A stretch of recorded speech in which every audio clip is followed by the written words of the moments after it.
Praise the Lord. மீட்பு ரட்சகருமாகிய இயேசு கிறிஸ்துவின் இனிதான நாமத்தினுடைய அன்பின் வாழ்த்துக்கள், கர்த்தருடைய ஆசீர்வாதம் உங்களுக்கு உண்டாகட்டும். இன்றைய தினத்திலும் தீர்க்கதரிசி புஸ்தகம் 50ஆம் அதிகாரம் 4வது வசனம். Isaiah chapter 50 verse 4. இலைப்படிந்தவனுக்கு சமயத்துக்கேற்ற வார்த்தையை சொல்ல நான் அறியும்படிக்கு கர்த்தராகிய ஆண்டவர் எனக்கு கல்விமானின் நாவை தந்தள்ளினார். காலைதோறும் என்னை எழுப்புகிறார், கற்றுக்கொள்ளுகளைப் போல நான் கேட்கும்படி என் செவியை கவனிக்க செய்கிறார். கர்த்தருடைய பரிசுத்த நாமம் மகிமைப்படுவதாக. அழகான ஒரு வார்த்தை.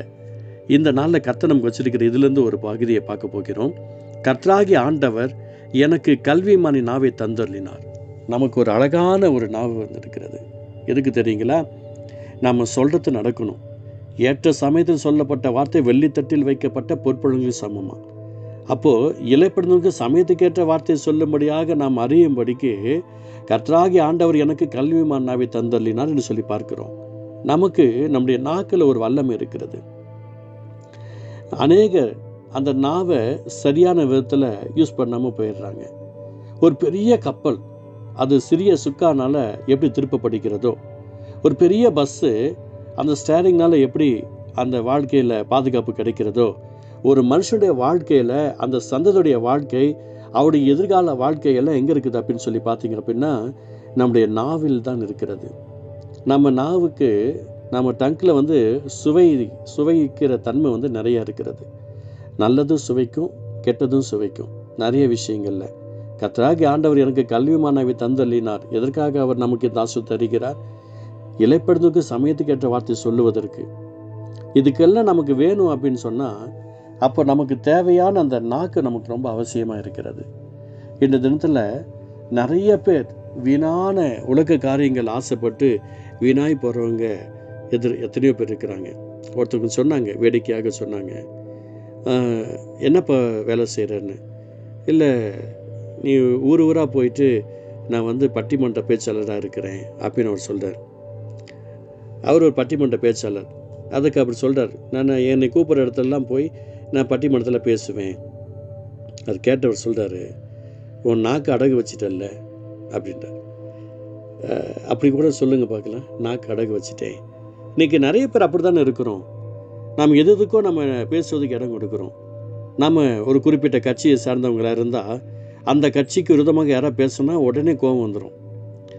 நமக்கு பிடித்த விளையாட்டு இருக்கும், அந்த விளையாட்டுக்கு விரோதமாக யாராவது பேசுனா உடனே கோபம் வந்துடும். நமக்கு பிடிச்சவங்க யாராவது இருப்பாங்க, அந்த பிடிச்சவங்களுக்கு விரோதமாக யாராவது பேசுனா உடனே கோபம் வந்துடும். உடனே அந்த நாக்கை, அருமையான மறைந்த நடிகர் ஒருவர் அந்த நாக்கை மடக்கி ஒரு பெரிய கூட்டத்துக்கு முன்னாடி பேசினார். அதுக்கப்புறம் அவரால் பேச்சே வராமல் போயிடுச்சு. அவருடைய நிலைமையே மாறி போயிடுச்சு. அந்த நாக்குனால எத்தனை பேருடைய வாழ்க்கை வீணாக போயிருக்கிறது. ஒரு அருமையான ஒரு சகோதரர் கர்த்தருக்காக வைராக்கியமாக நின்றவர். அவர் ஊழியத்து நிமித்தமாக ஒரு இடத்துக்கு வேறொரு ஊழியக்காரரோடு கூட அவர் சென்றிருந்தார். அங்கே ஒரு பிரச்சனை உண்டாயிடுச்சு. இங்கே சுவிசேஷம் சொல்லக்கூடாது, இங்கே நீங்கள் இதெல்லாம் பண்ணக்கூடாது அப்படின்னு சொல்லி ஒரு சிலர் பேச ஆரம்பிச்சிட்டாங்க. இவர் கூட போனவருக்கு ரொம்ப கோபம், வைராக்கியமாயிடுச்சு. சொல்கிறாரு, நான் யாரை பற்றி பேச வந்திருக்கிறேன்? நான் யார் தெரியுமா? வானத்தை பூமி உண்டாக்கின ஆண்டோடைய பிள்ளை. இங்கே சத்தியம் சொல்லக்கூடாது, இங்கே சுவிசேஷம் சொல்லக்கூடாதுன்னு சொல்கிறதுக்கு நீ யாரா இங்கே வந்துட்டு என்று சொல்லி இவருக்குள்ள பயங்கர ஒரு வைராக்கியம் இருந்தார். அந்த நேரத்தில் வேற ஒரு நபர்கள்லாம் இவருக்கு அகேன்ஸ்டாக எழும்ப ஆரம்பிச்சிட்டாங்க. ஒரு பெரிய பிரச்சனைகளே வந்துருச்சு. இவர் எதுக்கும் அஞ்சவே இல்லை. வாழ்ந்தால் இயேசுவுக்கு, செத்தாலும் இயேசுவுக்கு என்ற நிலைமையில் அவர் வைராக்கியமாக இருக்கும்போது அப்போது கர்த்தர் அந்த இடத்துல இடைப்படுகிறார். அங்கே இருக்கிறவங்களை ஒருத்தரை கர்த்தர் பேசுகிறார். நீங்கள் இந்த காரியத்தை தப்பு பண்ணிட்டு வந்திருக்கிறீங்க, நீங்கள் இப்படி இருக்கிறீங்க, ஏசப்பா சொல்கிறாரு அப்படின்னு அவர் வைராக்கியமாக சொன்ன உடனே அங்கே இருக்கிறவங்களுக்கு ஆச்சரியம். இவனுக்கு எப்படி இது தெரியும்? என் அன்பு சகோதரனே, கர்த்தராகிய ஆண்டவர் எனக்கு கல்விமான் நாவை தந்தளினார். எதுக்காக நமக்கு இந்த ஆசீர்வாதம் தருகிறார்? இன்றைய தினத்தில் இந்த பிரச்சனைகள் வரும்போது இலைப்படைந்தவனுக்கு சமயத்துக்கு ஏற்ற வார்த்தை சொல்ல நான் அறியும்படிக்கு கர்த்தராகிய ஆண்டவர் எனக்கு கல்விமான் நாவை தந்தளினார். ஆம், டைமிங்க்கு நமக்கு இந்த வேர்ட்ஸ் நமக்கு ரொம்ப அவசியமாக இருக்கிறது. நிறைய பிள்ளைகள் இன்றைக்கி படிச்சுட்டு இருக்கிறாங்க. அந்த படிப்புக்கு வேண்டிய ஒரு நாவு அவங்களுடைய ஹார்ட்டில் கடந்து வரணும். அதுக்கு ஆண்டோடைய பலன் கடந்து இருக்கணும். ஆண்டோடைய வல்லமை நமக்குள்ளே இருக்கணும். நம்முடைய பிள்ளைகளுக்கு கல்விமான் நாவு தான் அவருடைய வாழ்க்கையின் ஆசீர்வாதங்களே கடந்து வரும். அப்படினால அந்த நாவை நம்ம சரண்டர் பண்ணணும்.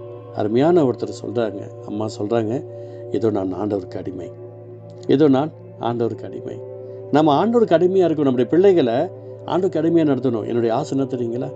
எல்லாத்தையும் ஆண்டவருக்கு அடிமையாக நடத்தணும்னு தான் எனக்கு ஒரு ஆசை. நமக்கு அடிமையாக யாருமே இருக்கக்கூடாது. நம்ம யாருக்கு அடிமையாக இருக்கணும்? இதோ நான் ஆண்டவருக்கு அடிமை. ஆண்டவருடைய ஆசீர்வாதம் நம்மளோட கூட இருக்கணும். அப்போது டைமிங்க்கு நம்மளை கொண்டு கர்த்தர் பெரிய காரியம் செய்யணும் அப்படின்னா, அந்த வார்த்தையை பேசணும் அப்படின்னு சொன்னால், நம்முடைய நாக்கு ரொம்ப அவசியம். இந்த டங்கு ரொம்ப அவசியமானது. என் அன்பு சகோதரன் சகோதரியே, இந்த நாவில் சிலர் பார்த்தீங்க அப்படின்னா டென்ஷன் ஆகி பேசிடுவாங்க, அன்பாக பேசுவாங்க, பாசமாக பேசுவாங்க. இந்த பக்கம் டென்ஷன், இந்த பக்கம் அன்பு, மாறி மாறி மாறி இந்த நாவு எப்படி வேணால் பேசும். அதனால் உங்களுக்கு நான் சொல்கிறேன், இந்த நாவை ஆண்டவருடைய அண்டரில் கொண்டு போகணும், ஆண்டவருடைய அபிஷேகத்தில் கொண்டு போகணும், ஆண்டவருடைய வல்லமையில் கொண்டு போகணும். இப்போது அவருடைய கிருபையில் ஒப்பு கொடுக்கலாமா? இலைப்படைந்தவனுக்கு சமயத்துக்கு ஏற்ற வார்த்தை சொல்ல நான் அறியும்படிக்கு கர்த்தராகிய ஆண்டவர் எனக்கு கல்வி மனாவி தந்தள்ளினார் என்ற வார்த்தையின் பிரகாரமாய், அப்பா நீர் எங்களுக்கு இந்த நாள் இந்த வசதி கேட்கிற ஒவ்வொருத்தருக்கும் எங்கள் நாக்கை நீர் எடுத்துக்கொண்டதுக்கை ஸ்தோத்திரம். நீர் உடைய சமூகத்தில் அதை ஆசுதமாக மாற்றுவதுக்கை ஸ்தோத்திரம். எங்களை சரண்டர் பண்ணுற ஆண்டவரே, எங்கள் நாக்கில் உங்கள் வல்லமை கடந்து வரட்டும், கிருபை செய்யும். இயேசுவின் பிதாவே, ஆமென், ஆமென்.